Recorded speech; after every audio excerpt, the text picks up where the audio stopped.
Congratulations! You have found WrestleShoot, hosted by the Wild Thing Rob Wilds and the ladies' man Chris Casanova. Combined, we have 40 years of wrestling experience, and we're here to share those experiences, stories, and knowledge with you over the podcast airwaves. We'll be joined by friends of ours from time to time to share their stories and experiences with you as well. So climb aboard the crazy train we call WrestleShoot. We know how to do it, and we do it real well.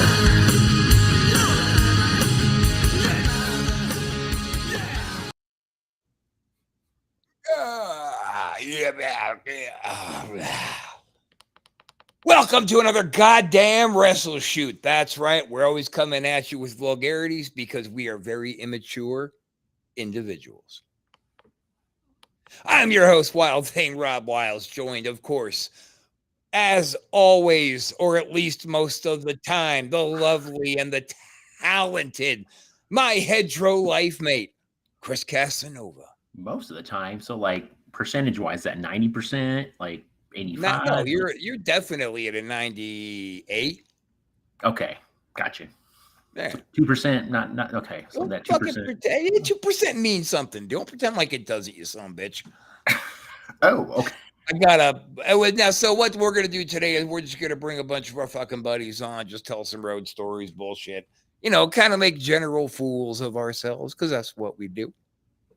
Like right? Always. I actually got an email, Facebook message from somebody today. She goes, man, you two are like the craziest sons of bitches I've ever seen in podcasting. That made me laugh so hard because, I mean, you guys are crazy, man. Y'all are all woohoo and shit. Ooh, yeah. No.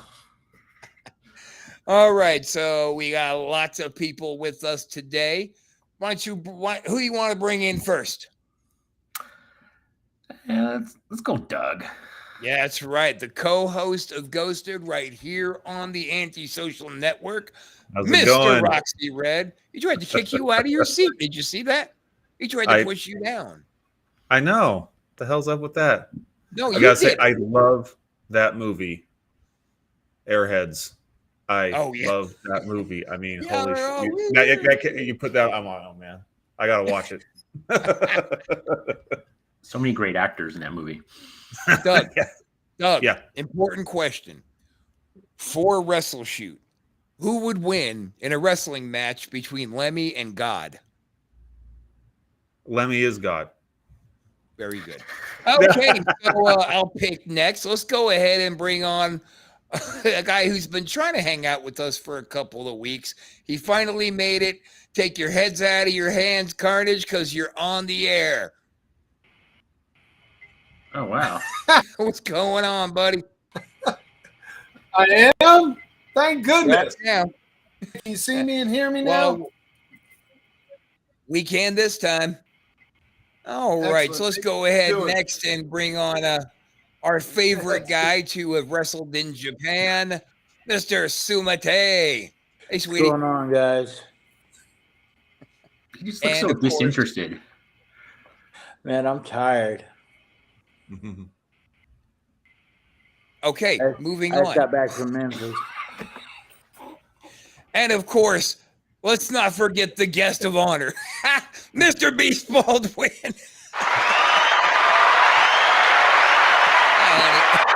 What's up? I didn't get no applause. That's bullshit. Nope, you sure didn't. You get this. Maybe it'll wake you up. I'll take it. All right, so here we are. And you know, I was just inspired today. Like, I got a wild hair at my ass after yesterday's Ghosted when we did it kind of like a panel. And I was like, Jesus Christ, man, you know what? Let's just do that. Let's just get the boys on fucking slinging some bullshit about the road, right? Sounds great. No, maybe anybody. Jesus Christ, people, we're doing an entertainment show here. Well, it sounds good to me. I mean, it's always good to talk to you guys anyway, whether I'm here on the phone, on Facebook, however we do it, it's always good to hear from my boys. Oh, Beast Baldwin, you know how to stay inside my heart. You know what? Hard. I forgot you had one, bro.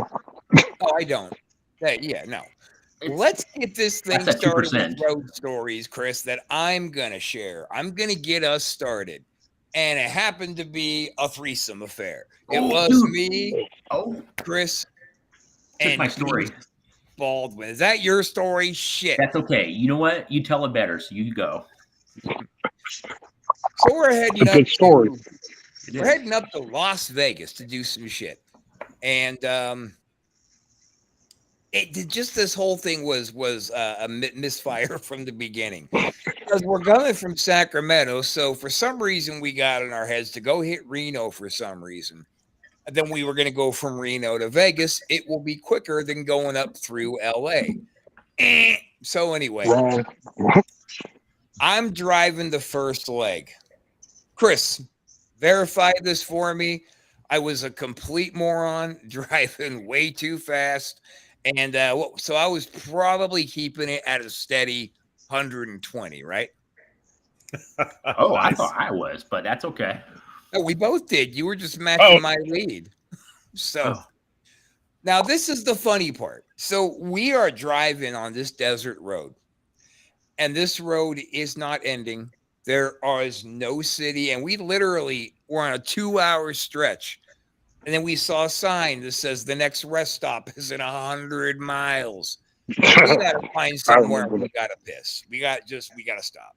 It's a desert road. Who cares? So we see this big metal erected shed that's falling apart. You know, it's just a relic, but perfect. Let's go take a piss there. So I pull in. No later did I stop the car, then Beast Baldwin is hopping out of the car screaming, "Fuck you guys, I'm first." And he's running to the back of the shed. And I said, "Yeah, go find him." And Beast stopped. "Wait, what? What'd you say?" The black guys always get it first in these movies. Go find him for him. And he goes, "That's fucked up." But he still went first. So I picked up this heavy ass rock, and with the force of Thor, I just winged it at the side of the shed. And all I hear is him screaming, "I got piss on me." It's all right. That was the good. Chris, was that the story you were going to tell, or did you have a different? I was, man, but that's okay. It's a funny story. And Chris was kind of a cunt. Because he's sitting in the back, like having conversation with me outside the car, like it's a casual conversation, but just loud enough for old Beast to hear. He's like, "Seriously, dude, the black guys do always get it first in the movie." So, like I say, when they grab him, we just jet, man, and we piss in the car. They're like, saving you, man. Yeah. Yep. That's my boys. Gonna leave me real quick. That's all right. I would have haunted your asses. Oh, I totally believe that. But he came out and we were having a good time, laughing, being jocular, you know, like the boys do. But he was pretty mad for about the next hour. Yeah. Oh, yeah. Of course. Hey, that's what happens when somebody gets pissed on their leg. David Espinosa, what's up, my brother? Now, you know, I got this thing that popped up, and it says that they have to go to chat.restream.io/Facebook to show their names when they post. But there's his name. So thanks for hanging out and proving them wrong, Dave. Thanks. Who wants to go next? Carnage a left. Good wrestling story. Where did Carnage go? He left. He froze up and bounced. Yeah, he's at bad. Yeah, it seems like he's having problems. Again. Hey, didn't we get pulled over that night? We did get pulled over that night. No, you. So we get pulled over that night, and the cops saw, "Where you guys going?" "Oh, we're going to work. We're going to work a show in Vegas." Because Chris is Greg, real quick. You gotta give this a little bit of premise here. So Chris was driving about 130, and it was about 11 o'clock at night, and we were on the most heavily drug trafficked highway in Nevada. driving 130. So then, yeah, and they didn't wait a beat. They were passing us. They skidded around and jammed, man. Now, please, sir, continue. So we get pulled over. Luckily for us, well, kind of luckily for us, the cop happened to be a wrestling fan. Where you guys going? Oh, we're heading to Vegas. We have a show. We're going to be putting on a show this weekend. So, mind you, we're still about 3, 4, 5 hours out of Vegas. So we're talking to the cop. He's giving us a warning or whatever. Oh, so all you guys wrestlers? Oh, yeah, we're all wrestlers. Rob instantly stops that shit because, you don't have 3 wrestlers on a road trip together. That's bad juju. Right, 3 of us, yeah. Yeah. So Rob instantly's all, no, this guy's our manager. Completely just freaking pushed me out of the whole business. Demoted me on the spot. Now, what was going on while we're talking to this one cop is the second cop was getting the back seat ready and getting ready to call Kana. So I happened to have the belt for some reason on the floor in the back seat. So as he was like, I want all of you out of the car. They were like, you're all going to jail, but especially Chris for driving. Yeah. So we all with that haircut. And then Craig's like, yo, we got Beast here. Says we got to get Rob out of the car this way because I hadn't had my knee surgery yet.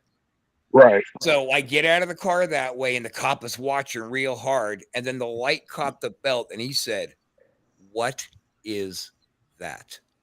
Oh, so we told him the whole attitude of the traffic stop changed. Chris, Oh, throw yeah. in on this. What's that? Throw in on this. Man, Because you were the one who damn near went to jail. Yeah, dude. He was straight up talking to me. He goes, you're going 130. He says, I can just take you to jail right now, like straight up. And I'm like, but he said, I'm going to reduce it down to 88 miles. So it's not reckless driving. Not reckless driving. Wow. And that, us being wrestlers and him seeing that belt changed the whole entire tune of the conversation. And yeah, it was a $375 ticket. Instead of a weekend in jail. Take Right. that any day of the week, twice on Sunday. We were out in fucking Hickville, USA, man.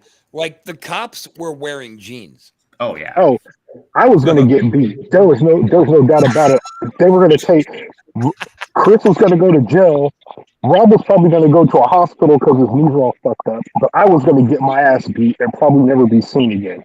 That's the kind of town it was. And then just a little cherry topper on the Vegas story. They put me out there to wrestle this guy X, who was legit 7 foot tall. He wore a mask with like predator dreads, just a big, strong fucking dude. Oh yeah. Now, Beast at the time was a bumping manager, so he goes, "Yeah, I'll take a bump." That dude saw Greg's size compared to my size, and he started bumping the shit out of him. So when I finally pulled heel, save my manager, he goes, What the shit was that? What? And he's looking at the guy, what the shit was that? Because he was just a big, strong dude. He had no idea what a good bumper Beast was. So like for the choke slam, like he went up high for him, and it was something. So yeah, you took a good beating with us that night. Well, with me, Chris did Shining. He had a great night. No, I'm not working. I was. Well, you got to win. Yeah, you got to win. You got to stretch somebody on television. Yeah, That's a good night. Yeah. Anything you want to throw into that Vegas trip, Chris? Oh no, man. I want to hear some other stories. That same exact scenario almost happened to me when I went to Texas. Ended up getting pulled over for speeding. End scenario was me taking pictures with a cop holding my belt and signing a picture, autographing it for him, and him reducing it down to 65. Now, see, we tried to offer the cop promo photos, and he was like, nope. He wasn't even playing. He's like, so you don't got any contraband in the car? I'm like, unless you consider merchandise contraband, and I hit the trunk. And he's like, "Oh man, you got your own stuffed animals?" I was like, "Oh, you're a mark." Yes, Perfect. I threw that hook out and reeled him in. That's what I want to hear. Yeah, the wrestler card can get you out of trouble with the cops, or it can seriously amplify it. It really is a coin toss. Yeah, it could go both ways. The wrestler card has only helped me in Texas. I will say that's the only place that it has helped me, and I will say that it has also damaged shit in Texas. Coming back, it's got my car completely tossed. Had all my gear, everything thrown out of my trunk. Just damn the disrespect. Completely foobarred my entire vehicle. Wow. So, pick and choose.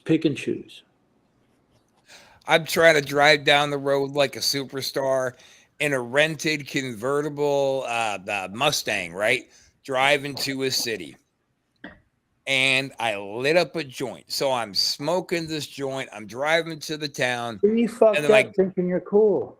And then I glanced over, and there was a state trooper driving next to me, staring at me. Oh. I said, fuck, man. So I let him get behind me, and I chucked the fucking joint real quick, thinking I'm Mr. Clever. And he goes, look, just because the joint's not in your hand doesn't mean that I don't know that you were smoking weed. So it's time for you to be honest and just give up whatever else is in the fucking car. And I was like, oh, no weed here. And he goes, dummy, look down. Look down at my shirt. There was weed all over my shirt. A white. Oh. I was like, oh, Christ. He goes, now, here's what's going to happen next because you think you're cute. We're going to take this pretty little car right over there to that weigh-in area, and I'm going to tear it the fuck apart. And that's because you lied to me twice. So get out of the car. And he pulled it over there, and he was getting ready to rip it apart. You opened the trunk. You saw my T-shirts and my promos and the strap. And then his whole attitude changed. He said, that's why I smoke weed, for the pain. He goes, all right, here's what we're going to do. You're going to settle up a disorderly conduct ticket with me right now. You're going to pay for it right now. And that's what's going to happen to you. I'm still going to search your car, but I'm not going to fuck it up now. Wow. But he wouldn't take a photo either. He was just like, no. He pulled out his camera. We took a picture, but I wanted to sign one for him. No, not doing that. No, hell no, because I post them on my Facebook. I make them. Fuck that. I want a copy. I want all that shit. Yeah, right. Just so I can post their dumbasses up on my Facebook. Fucking Mark. Fuck that. So what do you think, Beast? What you got for us? Okay, so I got to tell you about. So I've made 4 trips to Japan. So I'll tell you about my first trip. All right. Oh. So I got booked at Fight Pro. I get on the plane. You know, it was a freaking 13-hour flight. I get off the plane. I'm tired. I'm exhausted. In the airport, and I see this guy. Whatever. I know this guy. Where the hell do I know him from? I've seen him.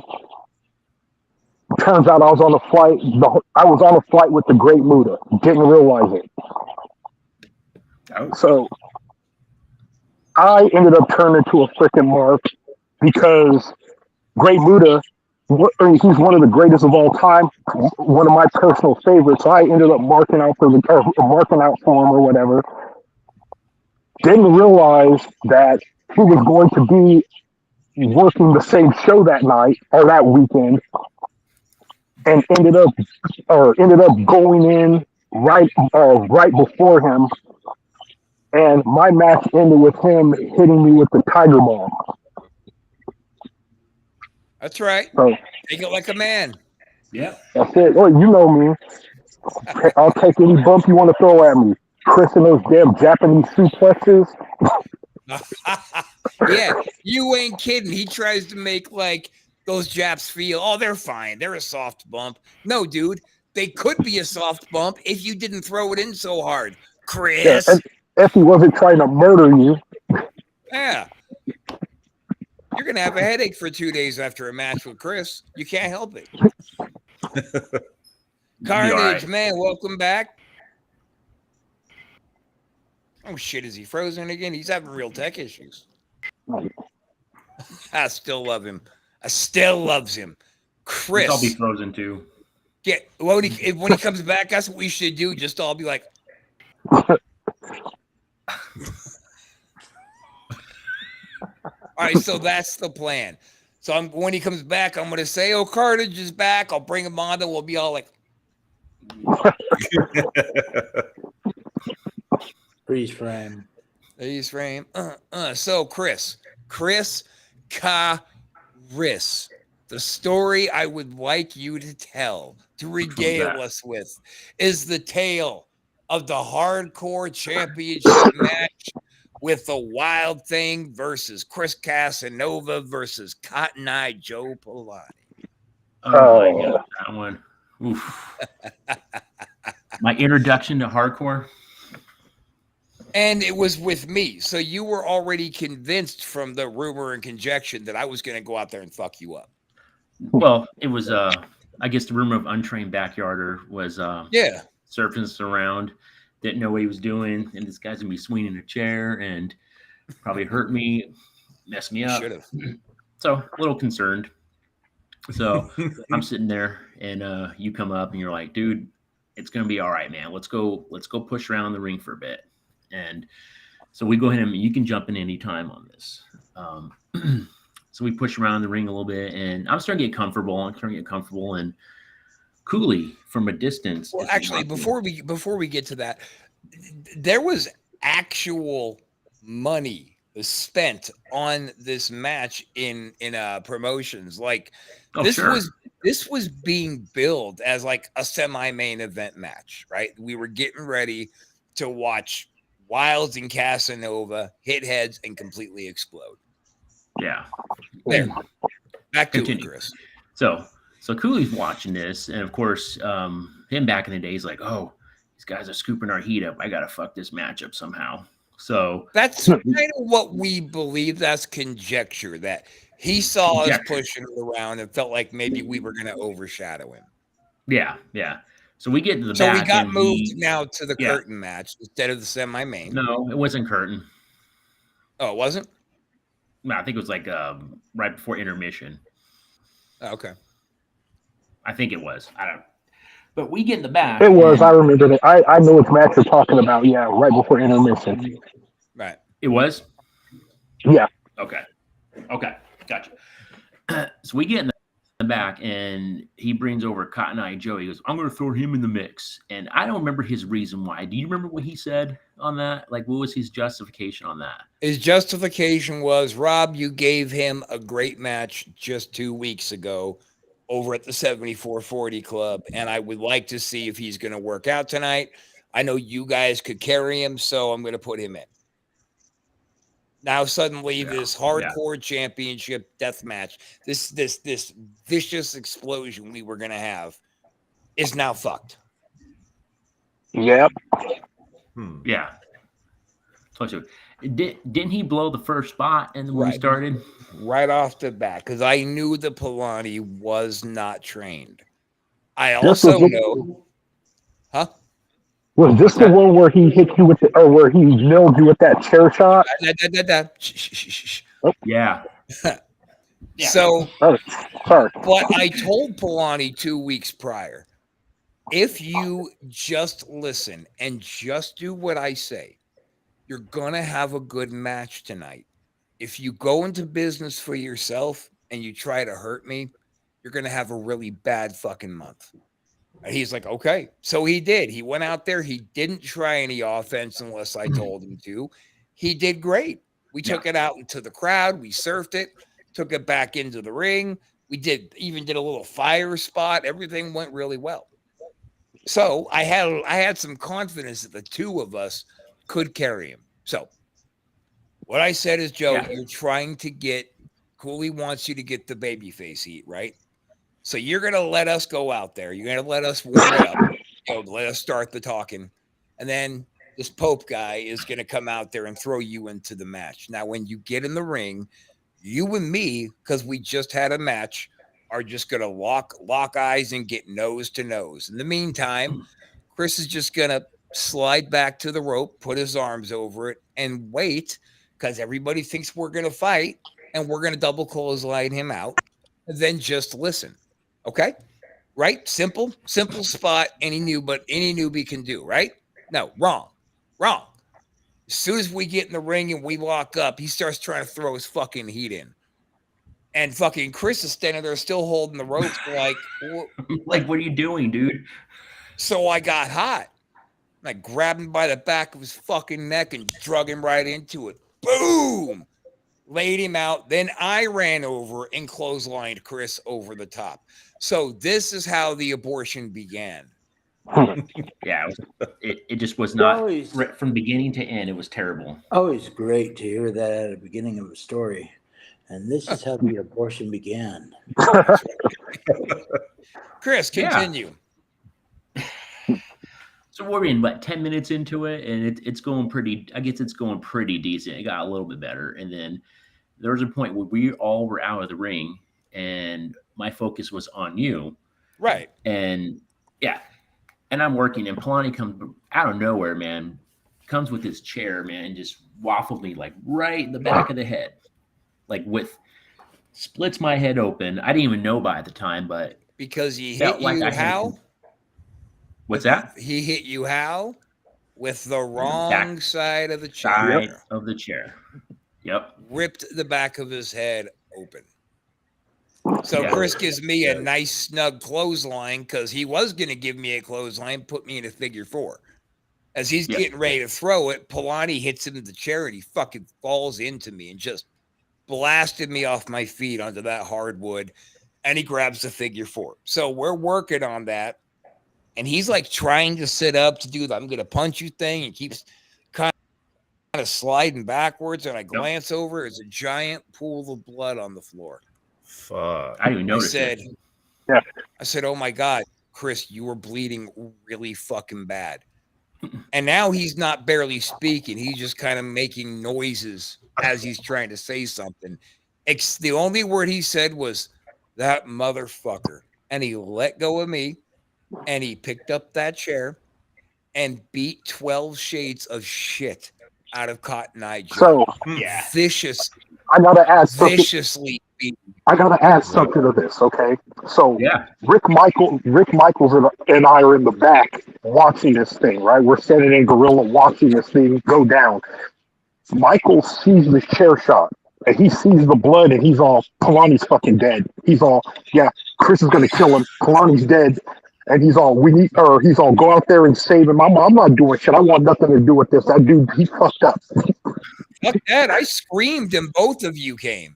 Oh, yeah. Get the fuck down here to you guys. I mean, kayfabe was out the window. Oh, yeah. Chris is kind of walking side to side and staggering. He's trying to grab a hold of the rope and he keeps missing it. And I didn't know I was that. Damn. And he just kept going back and forth, get his balance, chair in hand, go back and wail on Palani some more, who is on the floor. And he's just fucking drilling down on him.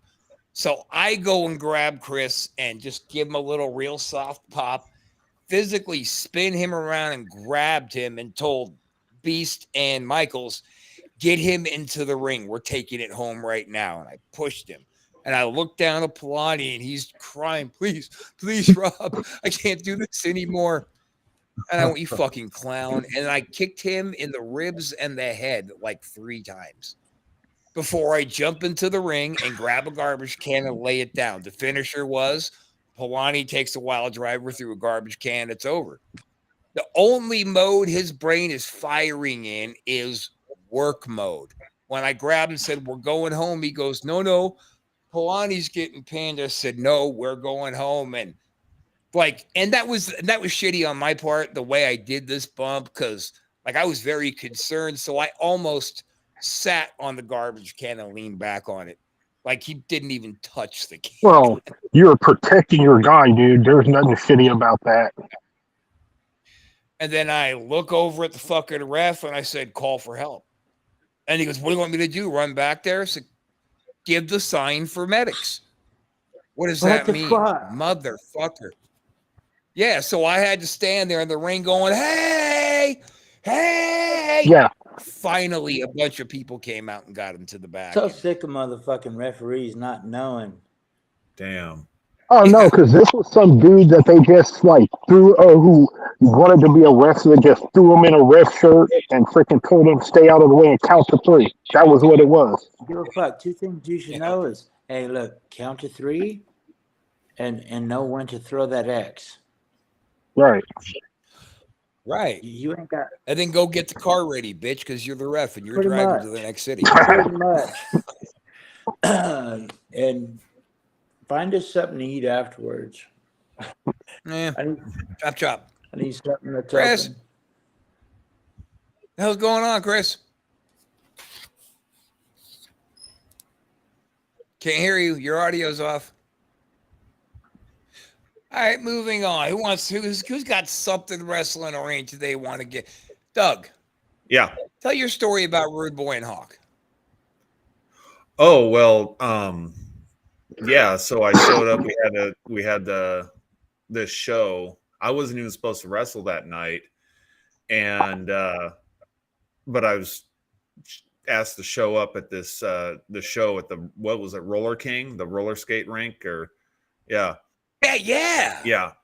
And Legion of Doom. The Night Payback tried to kill me. Yeah.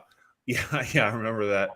Legion of Doom were headlining, and the semi-main was Rude Boy. And I had never heard of Rude Boy before. I don't know anything about Insane Clown Posse or anything like that. So anyway, I show up, and as soon as I get there, I think Cooley came up to me and says, Doug, did you bring your gear? I says, yeah, I brought it just in case. Why? And he goes, well, the guy who was supposed to wrestle Rude Boy, he's not showing up, or he's backing out or whatever. And I'm like, okay, here, I'll introduce you to him. If you could do the semi-main, that'd be huge and everything. He does hardcore matches and everything. And I know you never done one. I says, okay. And he goes, and so he introduced me to Rude Boy, and Rude Boy's talking to me. He goes, yeah, well, it'll be easy. I got a bag of thumbtacks and I got a staple gun. And at some point I want you to take a $1 bill and staple it to my forehead. And I'm like, what? And screamed, there's your payout. Yeah. And I'm like, you stay. He goes, no, don't worry. See these scars? I've done it a bunch of times. It only goes in the skull a little bit. And if I start feeling funny, we'll just go home. Oh, okay. And I got a fork, and I wrapped tape around it, the handle. See, and I'm going to give this to you, and you're going to get me with it. And he showed me how, but I was hella nervous because I guess I was kind of okay, Abdullah. A fucking fork. Right. And I was kind of wrestler. I was always more worried about hurting the other guy than myself getting hurt. I was always like really paranoid about hurting someone else. So I was like really nervous the whole night. And like, I'm sitting in the back room, and I'm like, I tend to rock back and forth just as a relaxation thing. And I'm staring at the fork like this. And I'm like, I guess at one point, Hawk went, dude, what's up with that guy right there staring at a fork like this, just by himself, Yeah, he said it to me. He said, what's wrong with your friend there? Oh, yeah. I said, he's terrified. Yeah. He goes, of what? And I said, well, he's doing his first like high up card match with somebody who's considered kind of a name. And Hawk goes, Rudy, a name? Fuck that guy. And then he walked over and just sat down and started chatting Doug up and giving him a pep talk. Yeah, Hawk gave me a pep talk before the match. It was hella cool. It was very surreal for me. I kind of was like, I've seen this guy on TV a million times, and now here he is in the face paint, being real cool and just giving me this pep talk and everything, and have fun, and and I'm like, yeah. But I wasn't nervous because Rude Boy being a name. I was just nervous because I didn't want to accident do the fork thing and then out comes an eyeball. Right. That's I was picturing things like that, or well, that's the game, Yeah, right. So, and then we had our match, and that was fun. But there's this other story I was thinking about, and this is the show we did where I gave the belt back to you in Folsom. Your knee, Okay. yeah, the one where we had to go backstage and make a bunch of noise, that whole thing. Well, after the match or after the show, during the show, we kept hearing these rumors. I don't know who these guys that they hired for security, I guess, were causing problems, like manhandling kids or something. And we kept hearing all this shit about there's a problem with the security people. They're kind of being punks, or they're kind of, being shits or whatever.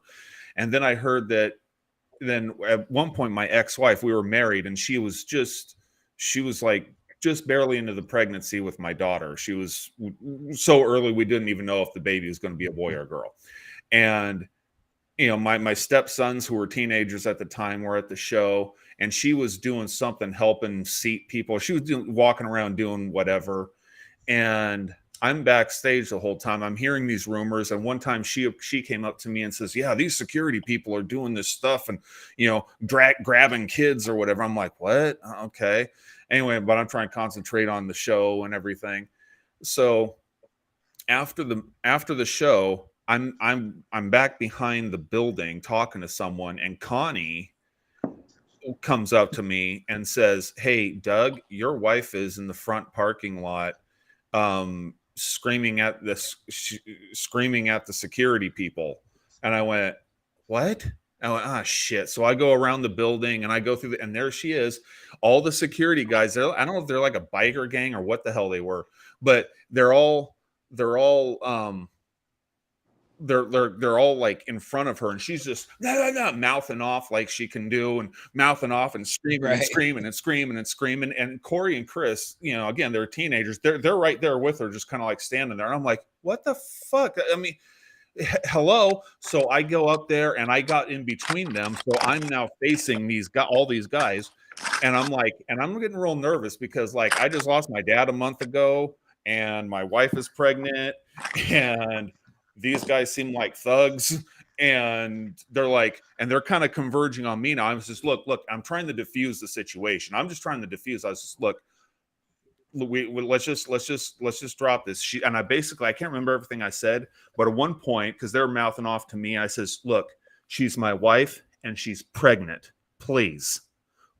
I mean, I was starting to picture and they're kind of advancing on me a bit, and I'm just like, oh, here it comes. I might be meeting my dad with my dad sooner than later. I literally was starting to think this might be it. My baby's going to grow up without a dad. And these things started flashing through my head, and they're like advancing on me like this. And then all of a sudden they stop and they get real scared looking, and they start backing up. And I'm like, what? It didn't make any sense, but I was glad they were doing it. And then the one guy, the little guy in the front, is like the ringleader. He just kind of goes, yeah, you tell your wife to watch her mouth, man, blah, blah, blah, blah. And then they kind of back away and go away. I went, yeah, all right. And then I turn around, and Chris, were you at this show? He was not at that show. Okay, because for some reason, my memory, I remember Chris standing there. Anyway, I turn around. Wait, Chris, that was Snuka in Folsom. Yes. In that City Hall building. Were you there? Snuka versus Cooley? Oh, I was there. Okay. Chris, your microphone's still loud, dude. We can't hear you at all. Your microphone's still out, Chris. Go down to the settings bar and make sure it's set correct. So anyway, go ahead, Doug. So I'm like, they're backing off, and I'm like, okay, that's really weird. Well, I turn around. Apparently the word had gotten out. I turn around, and every fucking wrestler on the card had come out and had my back, like the whole wall of wrestlers. And the most prominent, Ruben, Warpath, standing head and shoulders above everybody else, arms folded, like, we got a fucking problem here. And I'm like, oh fuck, man. That was one of the most, it turned from one of the most scariest moments of my life to one of the most awesome moments, because like all the wrestlers had my back, every single one. They all showed up like, yeah, this is not going to happen, or whatever you're thinking is going to happen is not going to happen. I'm like, and that was, I thanked everyone, and I'm like, fuck, dude. And I was so pissed off at her when we were driving home. I was like, you don't put yourself in harm's way like that. Well, they were doing this. I don't give a shit. You don't. They could have done anything. I started going off. I was like kind of coming down on the adrenaline or whatever, and I'm saying things like, they could have cut out the baby. They could have gutted you. They could have done this. They could have done that. She's like, I'm just like saying, Right there at the wrestling show. Yeah, and I'm like, and she goes, okay, fine, I won't. Blah, blah, blah. But I was pissed. I was so pissed that she put everyone in harm's way like this. They could have taken Corey and Chris and just slit their throats. They could have done this. They could have done. And but yeah, I was like, but turning around and all the wrestlers were right there. I was like, fucking A. That was really epic. Well, Connie came back that night, and I was sitting with Ruben. He was checking out my knee, telling me, yeah, it's gone. And Lou was talking to me about his knee surgeries, and they're not so bad. They're pretty much trying to settle me down because my knee was completely blown. And Connie comes back and goes, so Doug looks like he's about to get jumped by the security. And I said, motherfucker. What the hell did Doug do? And then Ruben goes, I don't care what he did. I don't care. Ruben goes, come on, stands me up, dude. And fucking, I was like, go. And the whole locker room emptied out. There was a match happening. They took it home and they came out. Oh, I didn't even know there was a match still happening. Oh, shit. Okay.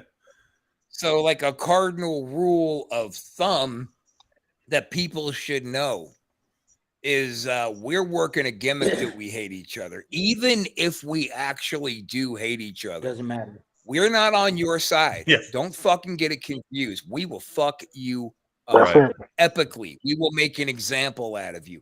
The same principle applies for these drunken idiots who think it's okay to slide up into a ring during somebody's match.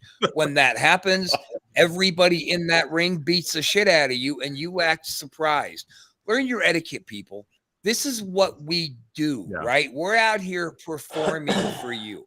Are you the kind of asshole that would run up on a Broadway stage so you could sing? Lost Chris again? No, certainly not. So just know that, like me and Doug, that night we wrestled each other. I blew my knee. We played the gimmick that we hated each other. We made it up. So we walked out of here. We were both babies.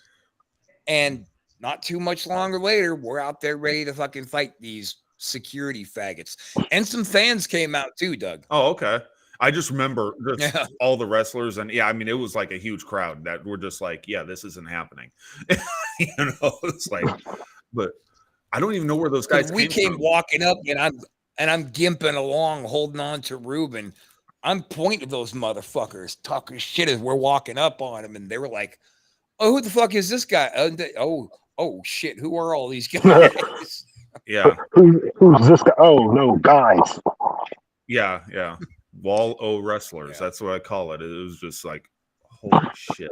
Well, it doesn't matter what happened or to who. If it's a worker, then all the workers need to be out there. And if like at Fat Cats, right? Yeah, like at Fat Cats. How many times? So we tore that bar down. Exactly. I got a story, but I want Rob to tell it because Rob tells it so well. It's about the first time anybody ever put me through a table. And 3 of the people involved are on this call. Yeah. I'm going to preface this with, it was very important to me because Doug's dad was so sick. It was very important to me that he could see Doug win a championship. So I was the hardcore champ, and that's what we were going to do. We were going to have a first blood match. We were going to have a little bit of a run-in from Payback and somebody else so we could further a feud for a little while. Well, he clotheslined Payback with such force that he ripped his shoulder out of socket. Oh, yeah. So now he's dealing with a sling. So we're at the next show. Yeah. Doug can't wrestle, obviously. He can't even move his arm. He's in the ring. He's got his belt. He's cutting his promo. And I said, was a juggalo heavy night. So I grabbed Greg and said, okay, because he was going to go out there and just take a quick beating from Doug so we could go out there and have our confrontation. Yeah. Right. So I said, grab the ref, drag him to the ring, walk through that curtain and scream, "What up, my niggas?" And watch what happens. They went bonkers. No, fuck, laugh away. They went bonkers. It worked. So he gets in the ring and he walks up to Doug and he goes, "Look, man, I don't know how you're used to wrestling, but around these parts, when there is a champion, he is obligated to defend that championship. So let's just make it easy, Doug. Lay down. I'll cover you. You won't get hurt. And I'll go fight Rob later on for the belt." And Doug goes, "Are you out of your fucking mind?" And he walks around the table with his arm in a sling, belt over his shoulder, and he's sizing he's beast up. And he goes, "Who do you think you're talking to?" And he goes, "Look, man, we set this down." He puts the belt down, turned around, booted him, and was going to give him a one-arm power bomb through the table. Well, somewhere in the grip, it slipped. So you only got about halfway up. And then he drilled you, and you whoop right off the table. It bounced off the table about 3 feet.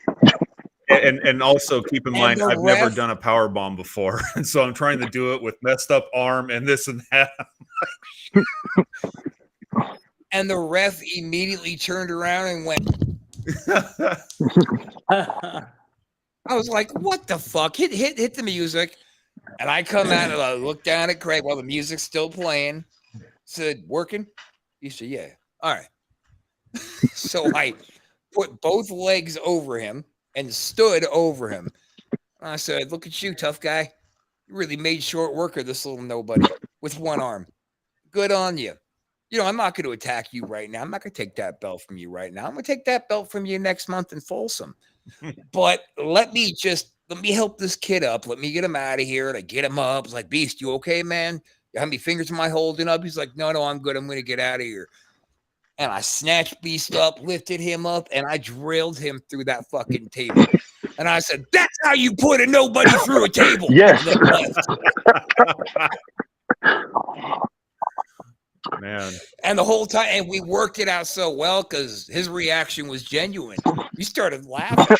He's holding the microphone away and he's cracking up because that was a good line. And I said, "I'll see you next month, okay?" And you're like, "All right, I'll see you then." That's one of my favorite stories. Yeah, his first table experience, and he had to get hit twice to go through it. But let's not forget Conan power bombing Aiden through that table, but it just made a hole in the table. He drilled him right through the actual table. Still standing. Because Aiden weighed what, 93 pounds? I'd say about 73 pounds, yeah. And Conan said, "Dude, I'm gonna have to drill to get you through this table." He's like, no, great, dude. He folded up, he grabbed the back of his head, he cannonballed through that bitch. By the way, can I just say real quick how weird every time I haven't seen Beast in years. The last time I saw him, my arm was messed up. That now, years later, I'm in a freaking thing because I just had shoulder surgery. What the hell? Well, hey, at least I know I don't have to worry about you putting me through any tables. Right. It was hilarious because, yeah, he didn't just bounce off.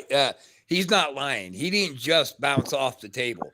He went off that fucking boom. Oh, yeah. I went about 3 feet in the air and then over, almost out of the ring. Right. That's what I was going to say. The way you came flying off that table, there's no bump happening here. Just try not to break something, dude. You were flinging. That's how you put nobody That's through how a you table. put a nobody And through a that's table. That's how we're gonna end WrestleShoot this week, guys. Let's get whatever plugs out we got to get out while we're getting them out. So, Justin, come on. Oops, sorry. So I just want to say thanks for having me here. I'm currently getting ready to start a new promotion, unfortunately in California. But hey, once I get my get it set up, I'll give you guys all invites. We'll send advertisements out. But for now, I do want to promote my current promotion, which is Wild West Championship Wrestling in Reno, Nevada. We just had a show last week. killed it. We're gonna have another one in October, so hope you guys are able to check it out. Once again, Wild West Championship Wrestling, WWCW. Well, we'll be hitting you up soon then, because me and Chris are working we own the Conquistadors now, so we'll be hitting you up. Oh, for sure. I got Vegas in September on the 13th. I'll be out that way. Also got Texas this year. I got New Mexico. I go back to Canada for 2 tours. San Diego, Utah.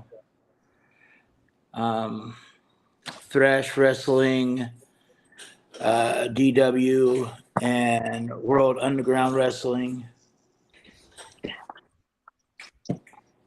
What's any talks about your next Japan move? That'd be the 1st of next year, January, for Nice. World Underground and 2AW. With Gotta come on soon. I want to talk about that because it was very Ricky interesting. Fuji. The ring with the chains up and shit. Like I want to get more into that. It's really back to basics, really more shoot style. Right. Yeah, we'll get into that. Not today. We're done. Doug, I don't want to alarm you, but there's somebody sitting right behind you. I know. Wait, we're not on Ghosted. Yeah, Never mind. my daughter just got to the house and decided to do a run-in, and so that's right. Anyway, she's always welcome on our shows. Damn it! With my story, when my ex-wife was pregnant, this is the baby. She's 20 now.